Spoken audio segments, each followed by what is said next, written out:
Always remember, your focus determines your reality. Stay close to me, and you'll be safe.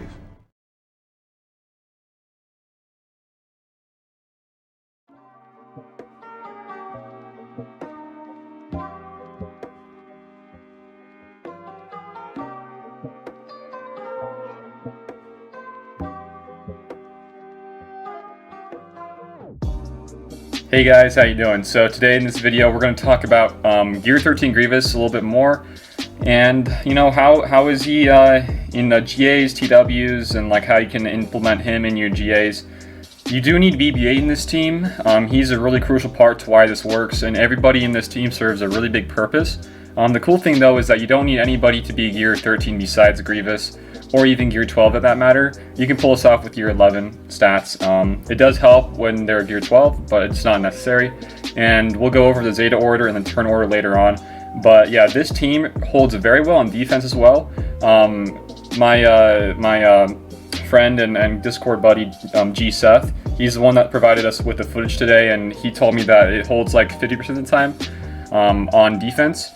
And yeah, I think it'll be okay for GA as well. Yeah, you'll be taking away BB-8, but you don't need R2 in this team. You just you don't need him. But yeah, let's get into the turn order and the Zeta order. Okay, so let's go over the Zetas first. There isn't really an order in this. Either you have them all and it works well, or you don't and you're not going to have it work as well. So the main one is going to be, of course, Grievous's Metalloid Monstrosity. Everybody knows that one. But let's go over to T3. T3 doesn't need both in here. The extra one on his second one, the Gearhead, does help out a little bit. But honestly, it's really just this combat logic one.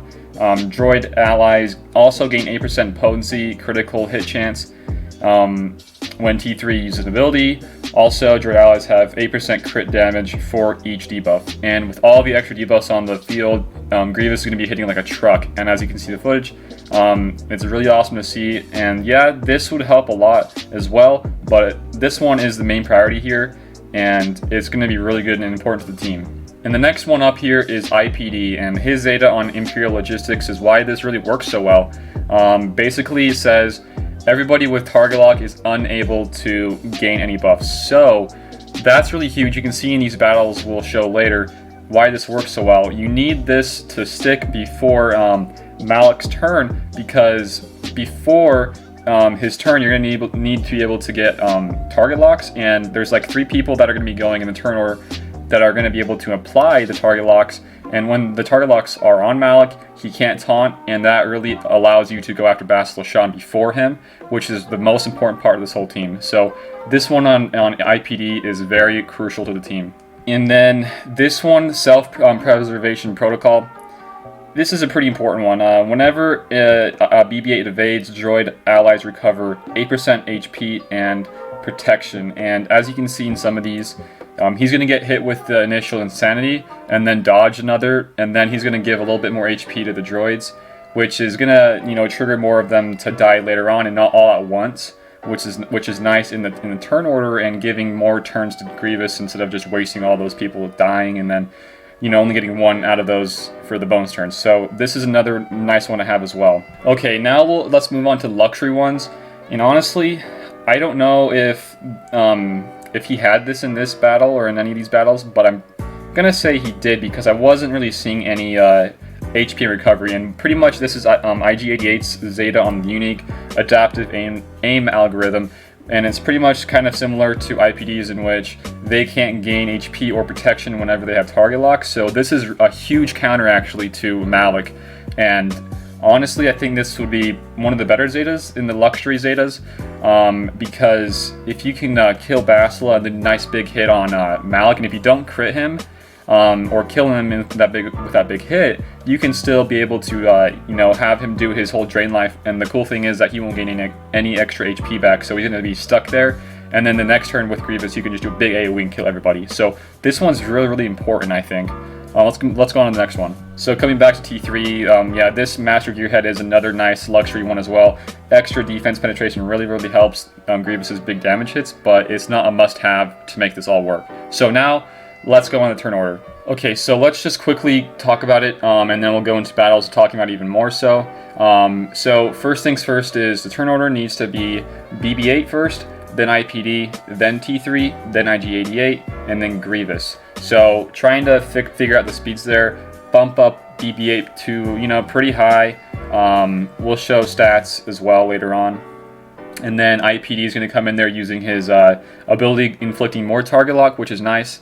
And then T3, you know, doing some more debuffs, and then IG8 doing some more target lock as well. So you have like 3 people. Target locks are really why this works so well. So after all those 4 have their turns, you have a pretty good chance of target lock sticking on Malik. Even if the Malik has super high tenacity, it should stick. And then Grievous is going to come and do his big hit on Bastila Shan, kill her, and then swap over to Grievous, or swap over to, you know, Malik and the rest. So that's really important to know. And besides that, the modding, you need some really good potency on IG-88, T3, and IPD. So now, let's go over to the mods. Okay, so the mods here on IG-88, nothing crazy at all, guys. The speed's the most important, and as well as the potency. So he's got 215 speed on IG-88, 77% potency on him as well. And like we said earlier, the potency is going to be really crucial for, you know, all the other droids to have, just so they have more chances of inflicting the debuffs and, most importantly, the target locks. Next up is IPD, 233 speed, not that great of HP and protection, and then the potency is really high at 105%. So really, in these ones, you know, we go for some speed sets. You don't need to worry about too much of the speed secondaries, but go for just a load of potency. It shouldn't be that hard to acquire. I'm sure I can get this stuff as well. And I'll try this out once I get my own Gear 13 Grievous. So let's go to the next guy. So this is the most important for the speeds. You need BB-8 to be the fastest one so we can get extra, you know, secret intel out there.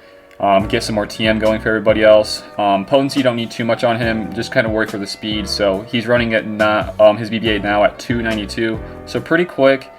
Still, you can, I think, in my opinion, you can still achieve these speeds. So let's go on the next guy.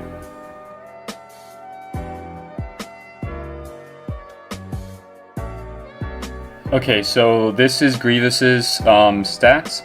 He went for 111k actually HP, almost 200 speed, and we can now see, we come back here, we can see here that he is running 81% critical chance. So very high crit chance, and that's really important in this battle and why it works so well. So now that we know the mods on everybody and turn order and the Zetas, let's go into the battles for today, guys. Alright, so we kind of skipped ahead a little bit.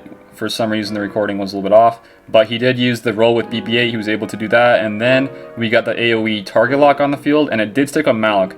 Now, T3 just did that again. More debuffs from IG-88, and now that we have Grievous going before Bastila, we can just one-shot her. He's gonna die there, and now we're gonna try to go for a nice one-shot here on Malik. Didn't get it, 99k almost.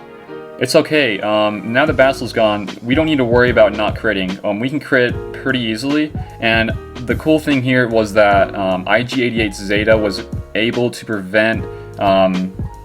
Let's rewind it a little bit. Where is it?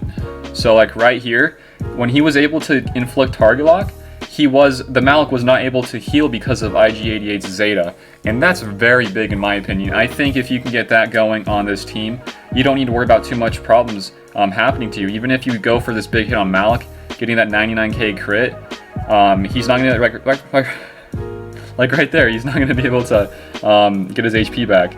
And I'm just stumbling on my words. And then he was able to do an AOE, just finish everybody off. So this is really cool to see, guys.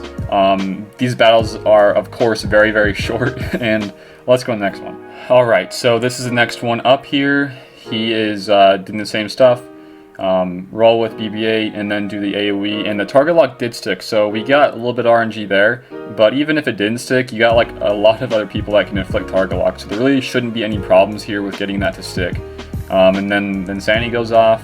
We get to go again before Bastila, and after all these, we'll show you the stats of who we're fighting today.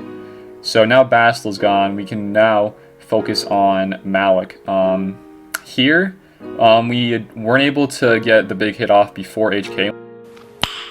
Nice. Went, but right there, 188 or 185k, which is crazy damage, guys. And then we can finish off some of these guys with AoEs. almost kill them all. And now we have IG-80 or IPD's self-destruct ready to go. And it's a very easy battles here, guys. There isn't much to it. I mean, I probably wouldn't use this in GA just because you're losing a lot of extra people.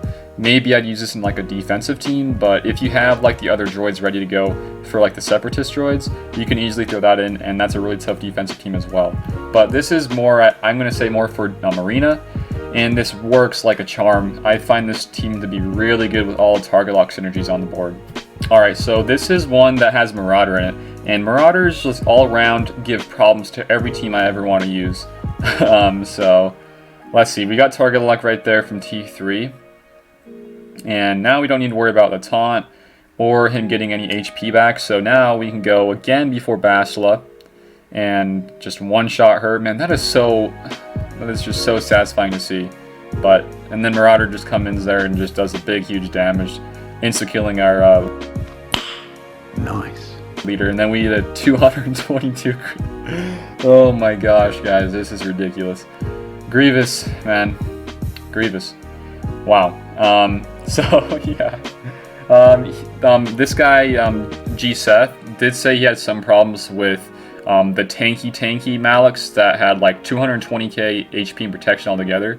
That way, he couldn't insta kill him, and he wasn't able to take care of anybody else. And that was another team that he was fighting that had the super high HP and protection on Malak, and then another Marauder, and he couldn't just blow through that team very easily. So this is really more towards other teams that don't have the Marauder in there and the God tier mods. These are some really good mods, and now let's go into the mods for all these guys we're fighting. Okay, so this was the team that we were just fighting with Marauder in it. The Darth Revan, as you can see here, is 339 speed, so this is no joke, guys. Let's go on to the next one here, the Malak. This is the Malak that I was talking about, like the super tanky Malak, around 220k HP and protection, a lot of just a lot of stuff to go through there. And Grievous is not able to typically burn through that. The speed isn't really high, but in my case, when I'm fighting this with Padme, I really hate fighting Malaks that are slower than me and are just super tanky. So honestly, I find these kinds of Malaks to be a lot more tough to fight. But let's go on to the next ones. His HK 268 speed, and let's check what is his. Oh, he didn't show the offense, but this is all gear 13, so I'm guessing the offense is crazy high as well. And then Marauder here is 33k HP, 55k protection, and 295 speed. So these are no speeds to deal with and to mess around with, guys. These are crazy speeds, in my opinion. And this was the most problematic for this guy to fight. But let's go on to the other speeds really fast. And then later on, we'll show you guys the others. But let's just finish up here with Bastila. Bastila had 318 speed. And then now let's go show the other ones really quick. So this was another one we're fighting today. 337 Darth Revan. I'm not going to show you guys all the other speeds. HK is not really one that's really that important. Bastila was 302, and Malak's was 282. So they're all really solid speeds here, guys. What else? Let's go show you Arches, another one we're fighting today. 336 speed. Like I'm telling you guys, these are really good speeds and mods on these guys. So this team can beat a lot of different high tier teams, and another Marauder there. So yeah, that's kind of how these ones typically go. So yeah, let's go and finish this video up. So I was talking about GA beforehand, talking about all this stuff and how this team can possibly be used in my GA. Right now, I'm gonna probably stick with my Malak counter to be Padme still, because that's a solid counter. But if I can get this Grievous team to be up and running, I can just easily beat through those. I might lose some banners, but I can easily make those up with other teams like Padme or some of the Revans, stuff like that. Stuff like that can give me a lot of extra banners to make up for the loss. And honestly, if not on offense, I can put that on defense, and it'll be really tough to beat if you're not using a really top tier team, because as the other people fall, the droids like BB-8, T3, IPD, and IG-88, once they're all dying, Grievous is going to get all the bonus turns and just deal massive amounts of damage. So Either way, you can use it offensively or defensively, and it's going to be really fun to see once I can get this team up and running and show you guys even more. And again, I want to give a big shout out to Seth from my Discord. I appreciate you, man, giving me some more details and more info on this team, and giving me all the battles, mods, you know, screenshots, and all that stuff in the videos. So I appreciate that a lot, man. And besides this video for today, I plan on doing a Gear 13 Shock T video and showing how that works. In a couple days from now, I got to get more battles to show you guys for that. But that's the video for today. If you did enjoy this, guys, make sure you give a like, sub for more type of content, and share this video to others. Get some more people, you know, joining the channel. It really helps my channel grow with the extra subs. And we also have a Discord link and a Patreon link if you guys want to go check those out. Besides that, we do have a Twitch channel now. We're going to go stream our GAs over there all the time, and other streams I plan on doing in the future. So go check that out and give me a follow over there as well, guys. That's going to be it though for today, and I will see you later.